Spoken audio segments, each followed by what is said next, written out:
Hello ladies, today we're doing a whiteboard session and it's going over Tuesday's training, and on Tuesday's training we're working on blue zone attack and what principles our training are related to. So what we did a 4-on-3. We had a scrum half passing to our 4 attackers. We had 3 defenders. So the purpose was scrum half passes to our first receiver, they run forward, they draw in the first defender. Passes back to our second receiver who goes forward and second defender is drawn in. They pass back again and draws in the third defender, which leaves our 4th attacker to go through untouched. So it was a drawn pass, and the main principles of this exercise that we did was our go forward. So we're always going over that advantage line. Here's our advantage line. We're always going over it when we're passing and receiving. And support, so there's always the support. And then what we added on to from that exercise was our reload. So once we did that, we stayed big back in the game and we went through and received the ball back. And that's our support. So the main ones was go forward, support, and stay in the game. Hey, what we worked on Tuesday also was our kicking game. So our chip kicks and our grubber kicks. And the principle this one relates to is our go forward. So what we're trying to do is we're trying to gain territory but also regain possession of the ball again so we can work through our principles. But the main one is go forward. So with our chip kick, the big one is we drop the ball and we drop it straight. We don't throw it up, because once you throw it up, it can go any which way it wants to. When we drop it straight, it will come down with the point facing down. When it faces down on the chip kick, so that's our release, we release it straight. Our head, we want to be over the ball and looking down. So we don't want to be looking up where it's going, we look down to where we're going to kick the ball. And our foot placement, so when we kick and we hit like this. And I'm hitting here. So I want to be hitting on this part of my foot. It's the strongest part of my foot. If I hit here, I can hurt my toes. So I hit here and it's going up. If you do my leg, what we want to do is when we hit and that's our kick. I don't want to see this and trying to lift the ball up. It's just a straight, we hit, my foot is pointing at where it's going, but I'm hitting with it here. And that'll put the chip kick over. So the main ones on the chip kick is release, head over the ball, and the shape of your foot. Then we went on to the grubber kick. So the grubber kick, with the chip kick is designed for going over a defender. You've got to gauge your distance of giving a safe kick that's not it's not creating a space that the defender can turn around and chase the ball and you don't have a chance to get in there. It's drawing a player in. You're probably looking about 2 to 3 meters, then putting the kick over. Now the kick only wants to drop in a 10-meter area behind the player. If you kick it too far, it brings too many other players into play. So the chip kick, it goes over, you want to regain hopefully on the fall, but if it bounces you have a better chance of being close where you can regather the ball. So the next one is the grubber kick. So it's the same method as the release, head over the ball and the shape of your foot. So the release on this bad boy is, when I release a grubber, I like to release it like this, because that's the shape I want to hit the ball. So when it falls, I come through and then I hit and I point my foot at the ground and it's still coming off this meat of my foot. And when I kick it, same thing, but the foot's pointing down and it's rolling off the front and then it's going end over end. when we use that, it's when we've got two defenders in front of us, or we've got enough space on each side, on a defender to use the grubber. And when it's going, what the opportunity is while it's rolling, it'll bounce up. So that comes down to timing. If it doesn't bounce up, we can either keep on kicking it along the ground, or we can try and scoop it up. But that's the main one for our grubber as well.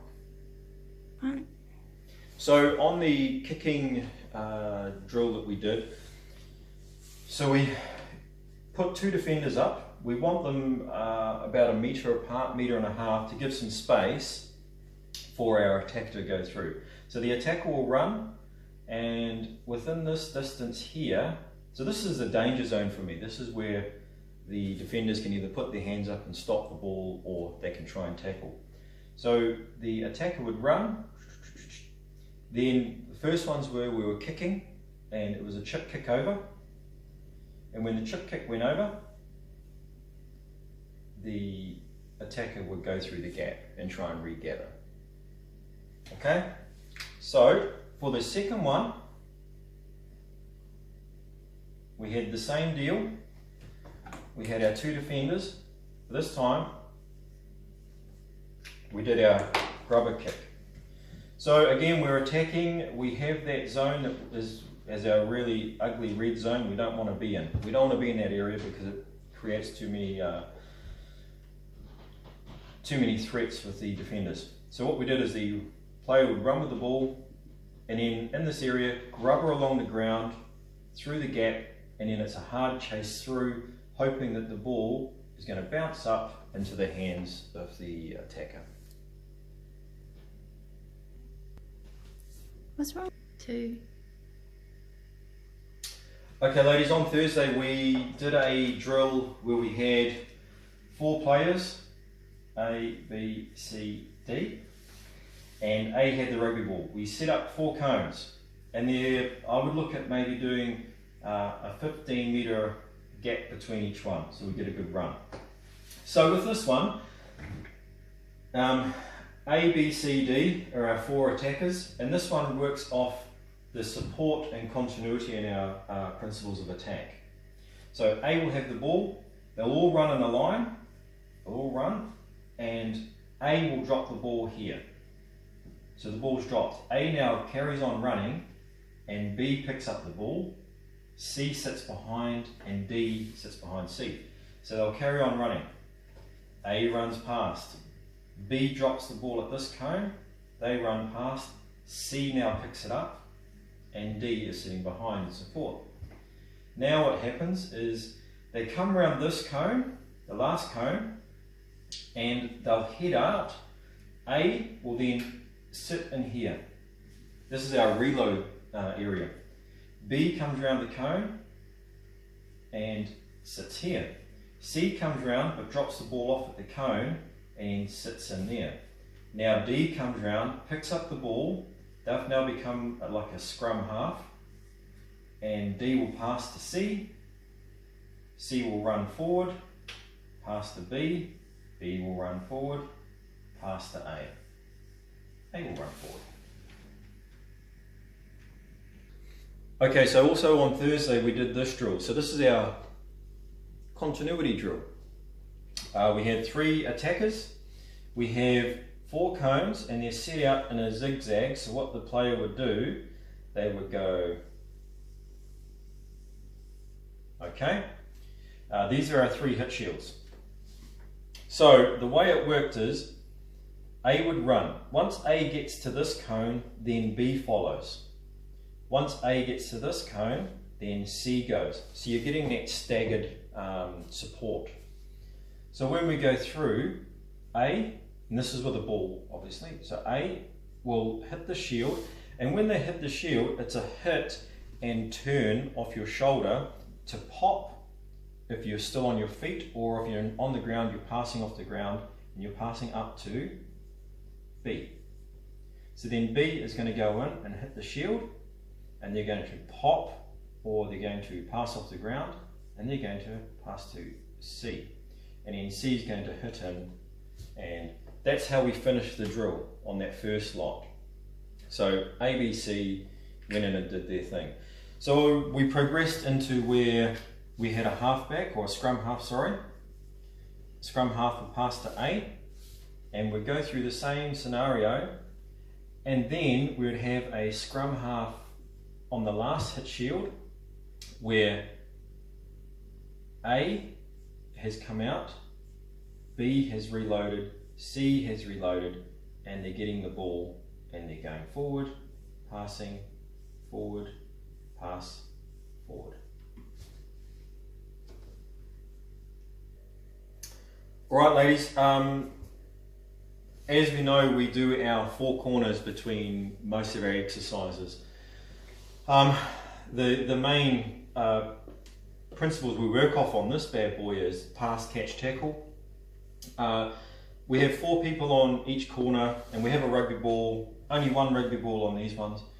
And what we're doing is we're passing one way, and then we'll count it out and we'll change direction. However, during the passing, what we're looking for is we're tired, we've done a lot of exercising, but we still need to keep the pass correct. So it's releasing the ball, the 2 hands, you point, and then in between, once the pass is gone, what we do here is we've got a number of exercises that we do in between. So the first one we usually do is a down and up, or a burpee. So that relates to our tackle. So pass, burpee, it goes to the next person, they've passed, they do a burpee, and it carries on round. It carries on round until the trainer turns around to say change direction. While we're doing this, we're always looking at the shape of your pass, and the pass has to be direct. You're only in a 5 meter area, so the pass should be a nice sharp pass. It shouldn't be a float like this, and it shouldn't be along the ground. It should just be a straight pass through. The catch, you'll always hear trainers say targets, targets, targets. So if your hands are up, the person who's passing at you has somewhere to pass to. If they don't expect people to assume you want the ball passed here if your hands are down here, or if they're over here somewhere. If that's where you want the ball, that's where it's got to go. So shape of your pass has to be direct. Catching, hands up. If your hands are up, you'll catch soft. If your hands aren't up, there's the ball here. If your hands aren't up, you'll snatch, and that's when we start dropping. If my hands are up, they're soft, it comes in soft, I can reload my hands and I can send the pass off again. And again, once I send the pass, point the pass. The big one on these ones is, for me, is the pass and catch. The tackle part of it is the exercises we're doing in between. So you've tackled, you've gone down, you've got up, you've reloaded with your hands ready for that pass to be received again. You send it, you go down again, you come up. So we've done a number of them, which is our burpee. The next one is when we do a pass, we can do a pass and we follow. So if I pass the ball this way, I run that way after my pass. But then I reload, I run backwards, always backwards, back to my cone, expecting the ball to come back this way. The next one that we do on that, so we've got up, downs, follow, and then it's the fight. So if I've changed direction, I've passed the ball over to, say, A. I pass it in. A has now gathered the ball, and what you do is you got the ball and you're holding it tight. If I pass it to you, I'm coming over and I'm trying to get the ball out of the opposition's arms. The one thing that I want you not to do, and get out of the habit of doing it because it's happening, is doing this and using your elbow to try and push the ball down. In here, if you have a look, that's not tight, but there's space everywhere. Okay, so get an arm in or force an arm through to get a hand on the ball and then rip. Please get away from elbows. It just becomes dangerous and we don't want that in our game. But that's our 4 squares. We always do them in between our drills. So like we had the continuity of our 4-man running around cones, then we go back to another passing, because we always want to continuously work on our passes.